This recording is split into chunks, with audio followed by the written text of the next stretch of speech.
I want to take you back to a moment I've never forgotten. I was a brand new mom, isolated and overwhelmed. Dance had been my outlet my entire life, and after my daughter was born, I finally found my way back to it. And after a few months of going, I started to feel like myself again. So naturally, I began adding my own hip-hop flavor to the moves. To me, that's what made it fun. Then, one day after a song ended, the instructor walked up to me and in front of the entire class yelled, "It's like this, not like this," and began mocking the way I was moving. My face flushed, my heart started to race. I was crushed. And in that moment, something shifted in me, not just about that class, but about what I would never want to create in mine. Words are powerful, and in a fitness class, they could be the thing that makes someone feel unstoppable or the thing that makes them never want to come back. And here's what most instructors don't realize. It's not just what you say, it's what you allow. It's the moment a cue, a correction, a careless word drops the emotional temperature of your room.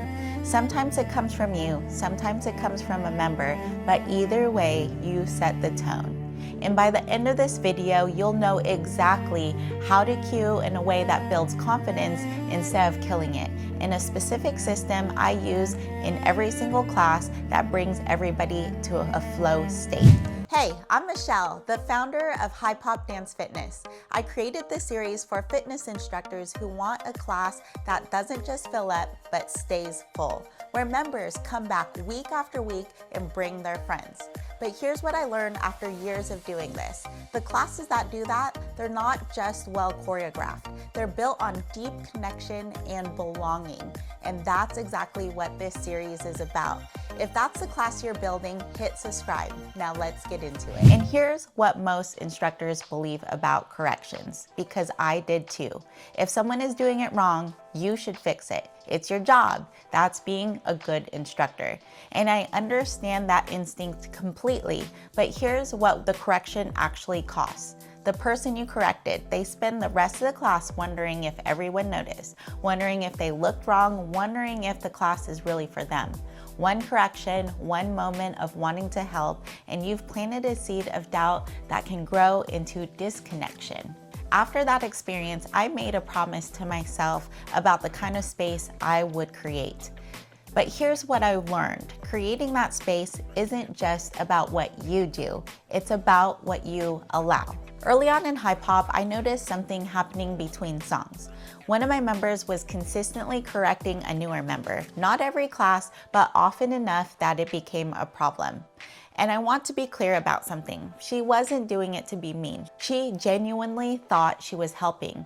But here's what good intentions don't always account for: how it feels to be on the receiving end. And I watched the newer member's face. The overwhelm was written all over it. In reality, she felt like she was being watched, evaluated, and corrected. In the one place she came to feel free. And here's what got me even more. That same member would correct me too. And honestly, I could handle that. I don't really care. But what I couldn't handle was watching what it did to everyone else in the room. Because when one person is being corrected, everyone feels it and the whole room tightens. It creates an atmosphere that says there's a right way to look here and you better get it right. That's not a fitness class. That's a performance review. So I created a policy. We don't correct each other in class. Not your style, not your moves, not your rhythm. If someone asks for help, I'm happy to give it. And if someone is at risk of injuring themselves, absolutely step in. But here's how I do it. Instead of walking up to that person and saying, "Hey, make sure your chest is up," I say it to the whole room. Everyone, make sure your chest is up. Protect that lower back. Same correction, same information, but nobody gets singled out. Nobody feels watched and nobody feels small. One small shift in how you deliver the correction completely changes how it lands. And here's what I didn't fully understand until I started paying attention to this. Your words don't just guide the movement, they set the emotional temperature of the room. Every cue you give is either building confidence or quietly chipping away at it. And some instructors have no idea which one they're doing. So let me give you a system I use. I call it the Tapered Cue Approach, and it changed everything about how my classes feel. And here's how it works. When a routine is brand new, or if there are new people in the room, I cue heavily. Especially at the beginning of a song, I guide them through it with very specific cues. And as the routine progresses and the people start to find their footing, I gradually taper off the directional cues and I start replacing them with praise paired with somebody's name. Simple phrases like, "I see you, Susan, you're doing awesome," or "Tanya, loving your style," are super quick and easy to do throughout the class. And when a routine is well established and the class knows it, I rely entirely on praise cues and simple hand gestures. No more directing, just celebrating. And here's what happens when you do this consistently. People settle into a flow state with the music. They stop thinking about the steps and they start feeling the movement. And that's where the magic is. Not in the perfect execution, but in the feeling of freedom that comes when someone stops worrying about getting it right and just moves. And here's one more thing I want you to pay attention to: the language you use when you offer modifications. Instinctively, it makes sense to say something like, "If you're a beginner, do this," but there's a more effective way to do it. Instead, try, "If it feels good for you, here's an option," or just say simply, "Here's an option," or "Here's another way to move through this." Same modification, same support, but now nobody feels labeled. Nobody feels like the beginner in the room. They just feel like someone who has options. Now, I want to tell you something that happened that proves all of this in the best possible way. We recently did a lip sync battle. I like to use performances to challenge and grow our members, not necessarily as a showcase or a competition, but as a growth experience. A chance to crush fear, to do something uncomfortable together. At night one, I messed up big time, and I laughed about it, shook it off, and kept going. And after that event, one of my members said, "It was actually really great to see you mess up and laugh about it. It lowered the pressure and it made the whole thing more enjoyable." And I thought, that's the whole point right there. When an instructor models imperfection, the room exhales. Everyone gives themselves permission to be human. Your members are watching how you respond to mistakes, and what they see is what they'll allow themselves to feel. One more thing I want to address, and this is the non-negotiable for me. Shaming language has no place in a fitness class. It's not about weight, not about appearance, and not about how somebody's body looks doing a move. The outside world already does enough of that. Every ad, every filter, every unrealistic standard.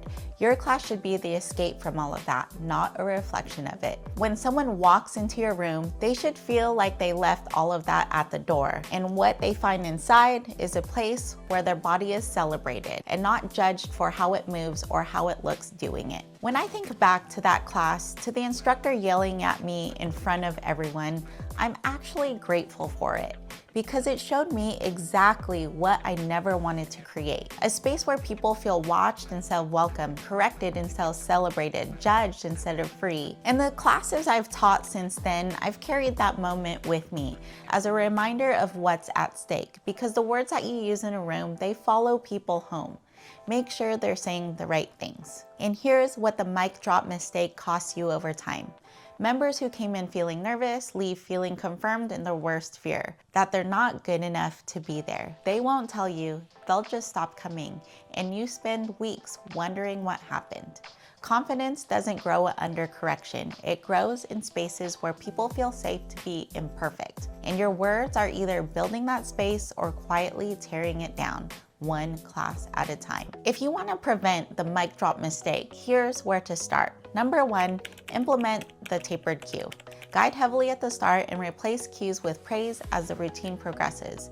By the end of the song, you should be celebrating, not directing. Allow the flow state to happen. Number two, switch to blanket corrections. Never single someone out. Address the whole room, same information, completely different impact. And number three, audit your language. Replace "if you're a beginner" with if it feels good for you, or simply, here's another option. Remove the labels, give people options, and let them choose. And if you want a full breakdown of how to build a class that feels emotionally safe from the moment someone walks in, it's all in the Magnetic Instructor Guide.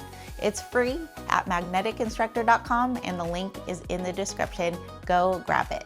And the truth is, not everyone is meant for your class, but the right people, they shouldn't quietly disconnect because one careless move made them feel like they didn't belong. You could know every routine, nail every cue, show up fully prepared, and still have a class that feels completely flat. Because there's one thing that sets the tone before a single move is made, before the music even starts, and on the days you get it wrong, your members feel it in their bones. Don't skip it, we'll see you on the next one.